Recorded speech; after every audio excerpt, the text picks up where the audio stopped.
আরে কি করব? আরে এই গাড়ি দিয়ে আমরা কি করব? পাশে ফেলায় রাখ, কোনো গরিব দুঃখী এসে নিয়ে যাবে। ওকে বস।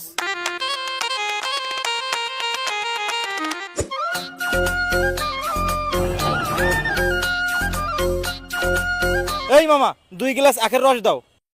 দিচ্ছি মামা।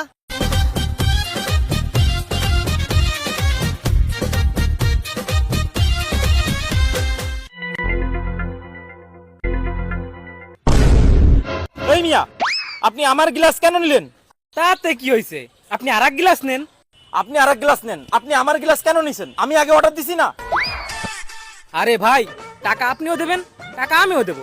তার থেকে আপনি আর এক গ্লাস নেন তো, ঝামেলা করেন না। কি? আমার কাছে টাকার গরম? এই মিয়া, আপনার গ্লাসের দাম কত? ভাই গ্লাস তো 20 টাকা। আমি 100 টাকা দেবো, এই গ্লাস আমি খাবো। আমি 200 টাকা দেবো, এই গ্লাস আমি খাবো। আমি 500 টাকা দেবো। আমি